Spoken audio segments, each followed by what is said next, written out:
چلیں پھر اجماع شروع کریں گے. جمہور علماء کے نزدیک فقہ اسلامی کا تیسرا ماخذ اجماع ہے. اس کے حجت ہونے کے دلائل یعنی اس کے دلیل ہونے کے، اس سے کوئی معاملہ اخذ کرنا ہے، اس کے دلائل قرآن و سنت سے ثابت ہیں. کیونکہ غلط چیز پر اہل علم کا متفق ہو جانا ناممکنات میں سے ہے کہ اتنے سارے اہل علم لوگ یہ کہیں کہ ہاں غلط چیز صحیح ہے. ایسا نہیں ہو سکتا. کبھی بھی امت مسلمہ ایسی گمراہی کا شکار نہیں ہو سکتی. امت کو صحیح اور حق دین دیا گیا ہے، اس لیے وہ گمراہی پر مجتمع یعنی جمع ہو ہی نہیں سکتی. البتہ یہ بات قابل غور ہے کہ مبالغہ آرائی سے ہٹ کر یعنی بڑا چڑھا کر بیان کرنے سے ہٹ کر اجماع کی تعریف کیا کی جائے. یعنی اجماع کو کوئی بہت زیادہ بڑا چڑھا کر نہ پیش کیا جائے کہ اجماع کو یہ کہتے اجماع کو وہ کہتے، نہیں، اس کی معتدل تعریف کی جائے. استنباط احکام کا اس امت میں ایک تسلسل ہے، یعنی کسی بھی حکم کا ریڈیوس کرنا، نکالنا، کسی حکم تک پہنچنا، نئے مسئلے کو سولو کرنا، اس میں امت کا ایک تسلسل پایا جاتا ہے، کنٹینویشن. یعنی آپ صلی اللہ علیہ وسلم کے بعد صحابہ کرام کے دور سے ہی نئے مسائل آنا شروع ہو گئے تھے، تو ایک مستقل عمل تھا اور آج تک یہ جاری و ساری ہے.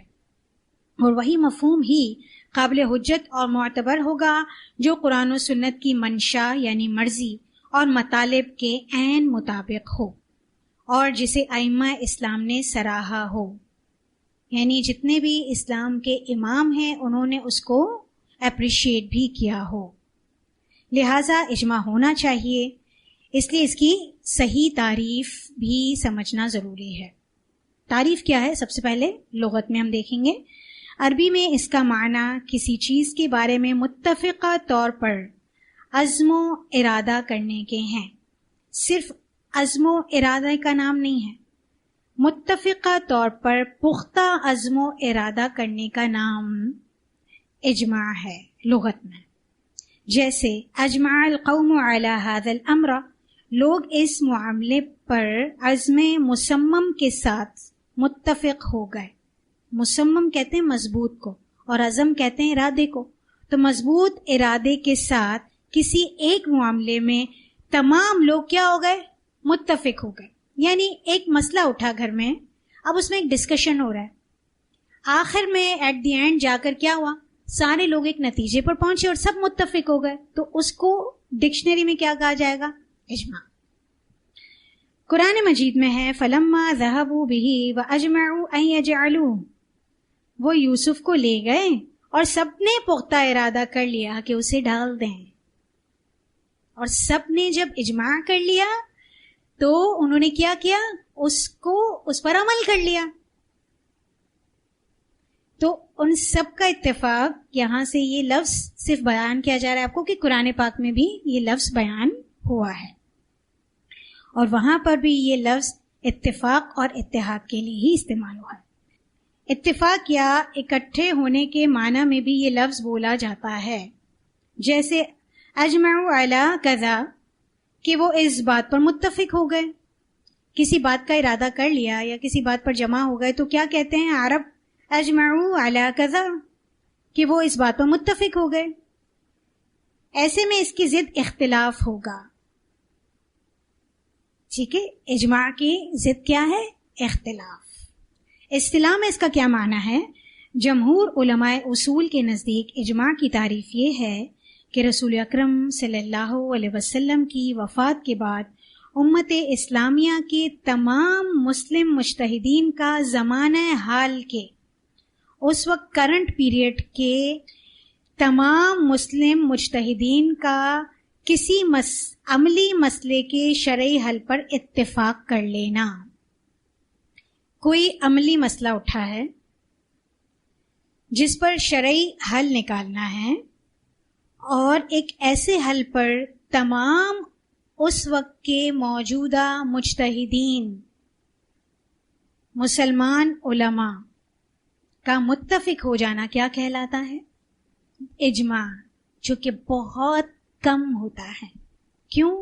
کیونکہ ہر ایک کی اپنی مختلف رائے ہوتی ہے.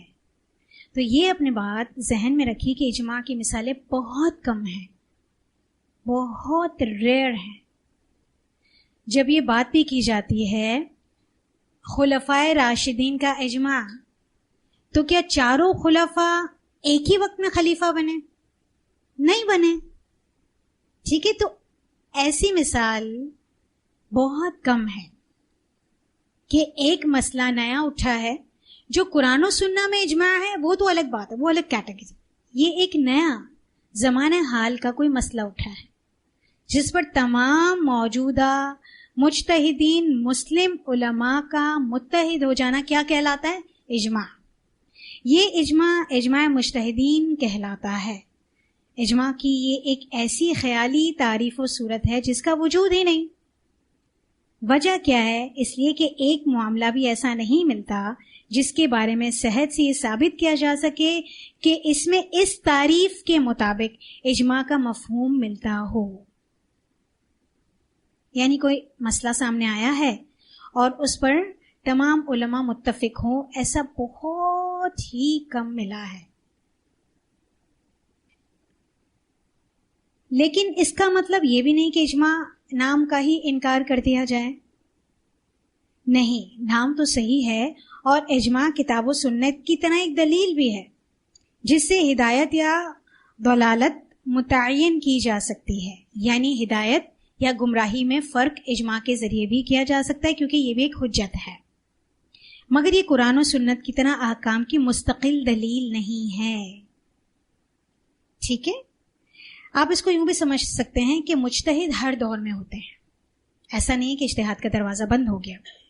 پچھلے دور میں جس مسئلے پر اجماع ہوا، اگر اتفاق ہوا، تو اس کے اگلے مجتہدین اس کا انکار نہیں کرتے ہیں. لیکن ضروری نہیں ہے کہ پچھلے دور کا اجماع نئے دور میں قابل عمل ہو. جب قابل عمل نہیں ہے اس کا مطلب یہ نہیں کہ پچھلے دور کے اجماع کا انکار کر دیا. لیکن یہ اجماع امت نہیں ہو سکتا. کیوں؟ کیونکہ ہر دور کے لیے کارگر نہیں ہے. ٹھیک ہے، صحیح. مگر یہ قرآن و سنت کی طرح احکام کی مستقل دلیل نہیں، بلکہ قرآن و سنت کے تابع ہے. ایسی صورت میں اجماع کی پھر تعریف یہ ہوگی کہ کتاب و سنت سے ثابت شدہ احکام پر مسلمانوں کا متفق ہو جانا. یعنی قرآن و سنت سے جو بھی احکام نکلتے ہیں اس پر تمام علماء جب متفق ہو جاتے ہیں، جس میں کوئی تفریق نہیں ہوتی ہے، اس کو ہم کہہ سکتے ہیں کہ یہ اجماع ہے. مسلمانوں کا متفق ہو جانے کا مطلب مسلمان علماء کا، مجتہدین کا متفق ہو جانا. اس کا تعلق مسلمانوں کے امور و معاملات سے ہوتا ہے. یہ اجماع دلیل قطعی کی حیثیت رکھتا ہے. دلیل قطعی کسے کہتے ہیں؟ جس کی کوئی کاٹ نہ ہو، جو حجت بن سکتا ہو، جس کی بنیاد پر آپ حرام، حلال، مندوب، مستحب قرار دے سکتے ہوں، جس کی کوئی کاٹ نہ ہو. تو اجماع بھی کیا ہے؟ دلیل قطعی ہے. تو یہ اجماع دلیل قطعی کی حیثیت رکھتا ہے. دین اسلام کے معلوم ضروری دینی مسائل جیسے 5 نمازیں، رمضان کے روزے، حج بیت اللہ، حرمت زنا و شراب وغیرہ، ان کے احکام کتاب و سنت اور اجماع سے ثابت شدہ ہیں. اس اجماع کا مخالف اسلام سے نکل جاتا ہے. مگر کتاب و سنت کی کسی نص میں اختلاف کی بنا پر اسے خارج از ملت قرار نہیں دیا جائے گا. یعنی کوئی اختلاف رائے دے سکتا ہے، کسی کا کسی اجماع میں اختلاف ہو سکتا ہے، اس کو سمجھنے میں کوئی نیا مسئلہ آیا ہے، اس کو سمجھنے میں کسی کا بھی کوئی اختلاف ہو سکتا ہے. اس کے اس اختلاف کی بنا پر اسے خارج امت نہیں قرار دیا جائے گا. ہاں، اس کی جو رائے ہے اس کو دلیل نہیں بنا سکتے ہیں. کچھ مثالیں ہیں وہ میں آپ کو دیتی ہوں کہ کس میں. ابن حزم رحمہ اللہ کی کتاب ہے مراتب الاجماع. اس میں چند مسائل بیان کیے گئے ہیں جن میں اجماع ہو چکا ہے۔ اس بات پر علماء کا اجماع ہے کہ طلاق رجعی والی عورت کو عدت کے دوران رہائش اور خرچہ دیا جائے گا۔ یہ کچھ مثالیں ہیں، ٹھیک ہے۔ کس بات پر علماء کا اجماع ہے؟ کہ طلاق رجعی والی عورت، آپ جانتے ہیں کہ طلاق رجعی 2 ہیں اور پھر کیا ہے، ایٹ دی اینڈ طلاق بائنہ ہے۔ تو جب ایک عورت طلاق رجعی کی مدت گزار رہی ہوتی ہے تو اس دوران رہائش اور خرچہ اسے دیا جائے گا کس کی طرف سے؟ شوہر کی طرف سے۔ اس بات پر علماء کا اجماع ہے کہ اعتکاف کو جمع کرنے سے اعتکاف فاسد ہو جاتا ہے، میاں بیوی کا تعلق قائم کرنے سے اعتکاف ختم ہو جاتا ہے۔ اس پر علماء کا اجماع ہے۔ اس بات پر علماء کا اجماع ہے کہ کبائر کا مرتکب ہونا، یعنی کوئی بہت زیادہ کبیرہ گناہوں کا عادی ہے اور صغائر پر علل اعلان عمل کرنا ایسی جرح ہے جس کی وجہ سے اس بندے کی شہادت مردود ہو جاتی ہے، اس کی گواہی قابل قبول نہیں ہوتی ہے۔ اس پر اجماع ہے، یعنی کسی کا بالکل ہی کبائر پر پتہ چل جائے کہ وہ زانی ہے، شراب پیتا ہے، کبیرہ گناہ ہے نا، ٹھیک ہے، وہ اللہ تعالیٰ کی قرآن پاک کو یا احادیث رسول کے یا منکر حدیث ہے اور پھر بھی اپنے آپ کو کیا کہتا ہے کہ مسلم ہے، اس کے علاوہ اس کا کلمہ چینج کر دیا اس نے، پھر بھی اپنے آپ کو کس کیٹیگری میں لے آتا ہے؟ مسلمان میں، تو ایسے کی شہادت نہیں لی جائے گی۔ اس بات پر علماء کا اجماع ہے کہ ماں کی موجودگی میں دادی اور نانی وارث نہیں بن سکتی۔ اس بات پر علماء کا اجماع ہے کہ وارث کے لیے وصیت کرنا جائز نہیں۔ اس بات پر علماء کا اجماع ہے کہ قتل خطا کے مرتکب سے، یعنی جس سے قتل خطا ہو گیا ہے، اس سے قصاص نہیں لیا جائے گا۔ کیوں؟ کیونکہ وہ قتل خطا ہے، اس کے لیے کیا ہے؟ دیت ہے، وہ دیت دے گا، لیکن اس کا پروف ہونا ضروری ہے کہ یہ سے واقعی قتل خطا ہوا ہے۔ اگر قتل خطا ہوا ہے لیکن اس کے باوجود ایویڈنسز اس بات کو پروف کر رہے ہیں کہ اس سے قتل عامد ہوا ہے، تو پھر اس کو وہی سزا ملے گی، ٹھیک ہے، پروف ہونا ضروری ہے کہ اس نے قتل خطا کیا ہے، تو اس پر کوئی قصاص نہیں۔ اس بات پر علماء کا اجماع ہے کہ طلاق رجعی والی مطلقہ جب تک وہ عدت میں ہے تب تک وہ اپنے خاوند کی وراثت پانے کی حقدار ہے۔ یعنی کوئی عورت طلاق رجعی کی مدت گزار رہی ہے اور اس کے شوہر کی وفات ہو جاتی ہے، تب جب اس کی وراثت تقسیم ہوتی ہے تو اس میں اس بیوی کا حصہ ہے۔ کیوں؟ کیونکہ ابھی وہ طلاق بائنہ اس کو نہیں ہوئی ہے، اس وجہ سے۔ اس طرح اس کا خاوند بھی اس کی وراثت پانے کا حقدار ہے، یعنی ایسی عورت اگر خود فوت ہو جاتی ہے تو اس کی وراثت میں اس کے شوہر کا بھی حصہ ہے۔ اس پر علماء کا اجماع ہے۔ اس بات پر علماء کا اجماع ہے کہ حرم میں محرم کے لیے جانوروں کو ذبح کرنا جائز ہے۔ محرم احرام جس نے باندھا ہو، ٹھیک ہے۔ اس بات پر علماء کا اجماع ہے کہ قرآن مجید فرقان حمید میں 15 سے زائد سجدات تلاوت نہیں ہیں، یعنی 15 سے زائد کوئی 16واں مقام نہیں ہے جو آیت سجدہ کے لیے اس کو مختص کر لیا جائے۔ اس پر تمام علماء کا اجماع ہے، یعنی کوئی 14 تو کہہ سکتا ہے، ٹھیک ہے، لیکن 16 نہیں کہہ سکتا۔ اس بات پر علماء کا اجماع ہے کہ اپنے حیض کے دوران چھوڑے ہوئے روزوں کی قضا دی جائے گی مگر نماز کی نہیں۔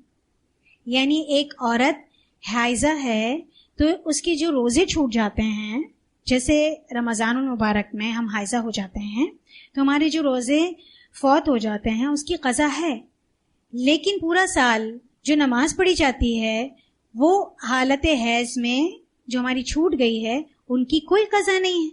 اس پر تمام علماء کا کیا ہے؟ اجماع ہے، اتفاق ہے، اس میں کوئی اختلاف نہیں ملے گا آپ کو۔ اس بات پر علماء کا اجماع ہے کہ کوئی شخص کسی زندہ کی طرف سے روزہ نہیں رکھ سکتا،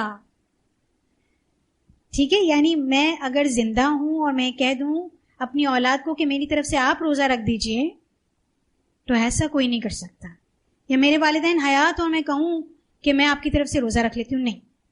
ہاں، جب وفات ہو جاتی ہے اس کے بعد ایک الگ مسئلہ ہے، کوئی شخص زندہ ہے تو اس کی جگہ پر وہ خود ہی روزہ رکھے گا، اور اگر وہ روزہ نہیں رکھ سکتا تو پھر کیا دے گا؟ وہ فدیہ دے گا، ٹھیک ہے۔ تو یہ اجماع کی کچھ مثالیں تھیں۔ چلیں جی اجماع کی دلیل دیکھتے ہیں. کتاب و سنت میں بے شمار دلائل ایسے ہیں جو اجماع کی حجیت پر دلالت کرتے ہیں. حجیت کسے کہیں گے؟ کہ اجماع ایک دلیل ہے جس پر آپ کوئی شرعی حکم اخذ کر سکتے ہیں. اس پر دلالت ملتی ہے. بے شمار آیات بھی ہیں اور احادیث بھی ہیں، اور سبھی یہ شہادت بھی دیتے ہیں کہ معتبر اجماع وہی ہے جو کتاب و سنت کے ثابت شدہ احکام پر اہل اسلام کو متفق کر دے. یعنی اس بات کی گواہی دیتے ہیں کہ معتبر اجماع جس کو قابل قبول اعتبار جس اجماع کا کیا جائے گا وہی ہوگا جو کتاب و سنت کے ثابت شدہ پروفڈ احکام پر اہل اسلام کو متفق کر دیں. یعنی اجماع اگر قرآن و حدیث کی دلیل کے حکم کے مطابق ہے تو ٹھیک، ورنہ اس کو معتبر ہونے کا درجہ نہیں دیا جائے گا، خاص پر کافی علماء کا اتفاق ہو تب بھی. مثلا دلیل اجماع کیا ہے قرآن سے؟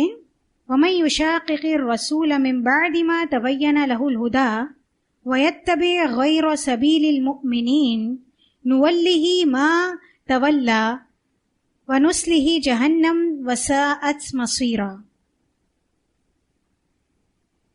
جو بھی رسول صلی اللہ علیہ وسلم کی نافرمانی کرے جبکہ اسے ہدایت واضح ہو چکی اور وہ اہل ایمان کے راستے کو چھوڑ کر کوئی اور راستہ اپنائے تو ہم بھی اسے اسی طرف پھیر دیتے ہیں جس طرف وہ پھرتا ہے، اور اسے جہنم میں پہنچائیں گے اور وہ بہت ہی بری لوٹنے کی جگہ ہے. یہ سورۃ النساء کی آیت نمبر 115 ہے. آپ کو یاد ہوگا کہ امام شافعی نے 300 مرتبہ جب قرآن پڑھا تو 300ویں مرتبہ میں ان کو یہ اجماع کی دلیل ملی تھی. علم آ جانے پر سبیل المؤمنین کی مخالفت پر یہ سخت وعید بیان کی گئی ہے کہ اہل ایمان کا راستہ چونکہ الہدا ہے، اہل ایمان کبھی بھی غلط راستے پر نہیں ہو سکتے، کیونکہ مومن ہوتا ہی وہ ہے جو قرآن و سنت پر ہو. تو ان کے سبیل المؤمنین کے برعکس کوئی راستہ اختیار کرنا کیا ہے؟ الہدا کے برعکس راستہ اختیار کرنا ہے. اور لفظ مؤمنین ایک جامع لفظ ہے، جو زندہ ہیں اور جو فوت ہو گئے ہیں وہ سبھی اس میں شامل ہیں. یعنی جتنے بھی مؤمنین ہیں اول تا آخر وہ سب اس میں شامل ہیں. سب اسی بات پر ہی متفق ہوا کرتے ہیں جو ایک معلوم دینی ضرورت ہوتی جس کا کوئی انکار نہیں کر سکتا. اجماع کے منعقد ہونے کی شرط، یعنی اجماع کا انعقاد کب ہوتا ہے؟ جس مسئلے پر اجماع ہو اس کی اولین شرط یہ ہے کہ وہ مسئلہ قرآن و سنت میں مذکور نہ ہو. قرآن و سنت میں کوئی مسئلہ ذکر نہیں ہے تو پھر اب اجماع کی ضرورت ہے. یا مبہم و غیر واضح ہو، وہ مسئلہ مبہم و غیر واضح ہو، حدیث میں یا قرآن میں وہ مسئلہ مبہم و غیر واضح ہو، یا وہ نص تعویل کے قابل ہو. پھر اجماع کرنے والے مجتہد حضرات ہوں. کون کرے گا اجماع؟ جو مجتہد ہوگا، جد و جہد کرنے والا ہوگا، نیز ان کے خیالات و افکار قرآن و سنت کے موافق ہوں، یعنی عقل سلیم رکھنے والے ہوں. یہ مجتہدین کرام، ان کے جتنے بھی خیالات ہیں وہ قرآن و سنت سے شروع ہو کر قرآن و سنت پر ہی ختم ہوتے ہوں. ان کا غور و فکر قرآن و سنت سے شروع ہوتا ہو اور قرآن و سنت پر ہی ختم ہوتا ہو. بدعتی یا روشن خیال اور بدعت کی طرف بلانے والے حضرات نہ ہوں، یعنی مجتہدین بدعت کو بھی رواج نہ دیں، روشن خیال بھی نہ ہوں اور بدعت کی طرف بلانے والے بھی نہ ہوں. کچھ لوگ بدعتی ہوتے ہیں لیکن بدعت کی طرف دعوت نہیں دیتے، اس لیے یہاں دو ڈفرنٹ نام لیے گئے. ایک ہوتا ہے بدعتی جو بدعت کرنے والا ہے، ایک ہوتا ہے بدعت کی طرف بلانے والا. تو وہ بدعتی بھی نہ ہو، یعنی بدعت پر عمل کرنے والا بھی نہ ہو، روشن خیال بھی نہ ہو اور بدعت کی طرف بلانے والا بھی نہ ہو. جنہوں نے اجماع کیا ہو وہ سب کسی مستند دلیل کی بنیاد پر متفق ہوئے ہیں، یعنی ایک ہی بات کو بطور دلیل بنا کر، ایک سے زائد ہو سکتی ہے لیکن ان سب پر سبھی متفق ہوں کہ یہ بھی حدیث ملتی ہے، یہ بھی قرآن آیت ملتی ہے، اس کے ذریعے سے ہم اس مسئلے کو حل کرتے ہیں، اس پر سب متفق ہوں. ان صورتوں میں تو اجماع منعقد ہو سکتا ہے ورنہ نہیں. اگر اتفاق کے بعد کوئی مجتہد کسی دلیل کے مل جانے سے رجوع کر لیتا ہے اور اس کی رائے بدل جاتی ہے تو ایسی صورت میں وہ اجماع نہیں ہوگا. اس کا کیا مطلب ہے کہ ایک رائے پر کچھ علماء متفق ہو گئے، سب علماء بلکہ متفق ہو گئے، اس میں کسی ایسی حدیث یا کیسی ایسی آیت کا سامنے آ جانا جو کہ یہ بیان کرتی کہ اس کا حکم یہ نکلنا چاہیے، تو اب کیا ہوا؟ وہ اجماع جو پہلے کیا گیا تھا اس کو ریجیکٹ کر دیا جائے گا، کیونکہ ایسا ہو سکتا ہے نا. یہ ابتدائی ادوار میں ہوا.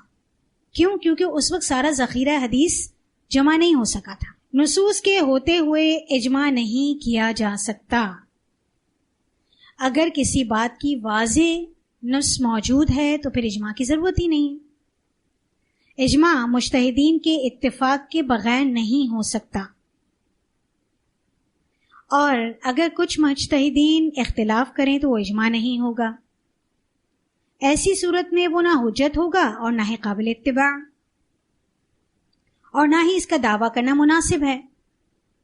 یعنی کوئی یہ نہیں کہے گا کہ کچھ علماء متفق ہے، اس کے باوجود بھی اس کو اجماع کہو، اجماع قرار دو اور امت کو اس پر متفق کرو اور اس کو ایک دلیل کی حیثیت دو. نہیں. اجماع کب حجت بنے گا؟ جب قرآن و سنت کی کوئی نص موجود نہ ہو، جب تمام علماء اس پر متفق ہوں، تبھی یہ حجت بنے گا.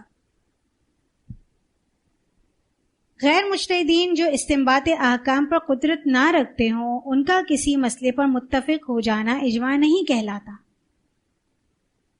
یعنی کچھ لوگ ہیں جو دین کا علم رکھتے ہیں لیکن کسی بات میں متفق ہو گئے لیکن وہ مجتہد نہیں ہیں، تو اس کو اجماع نہیں کہا جائے گا.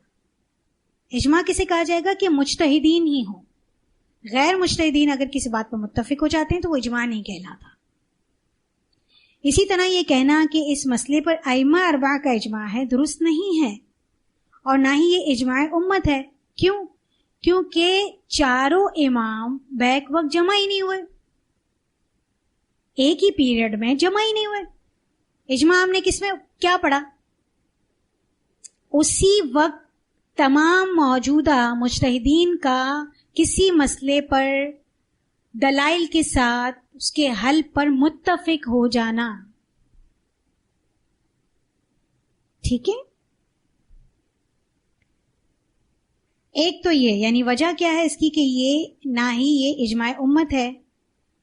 وجہ ایک تو یہ کہ یہ ہم معاصر نہیں تھے، یہ ہم زمانہ نہیں تھے، اور دوسرے کہ انہیں باہم مل بیٹھنے کا موقع ہی نہیں ملا. جب ہم معاصر تھے ہی نہیں تو مل بیٹھنے کا موقع ہی نہیں ملا.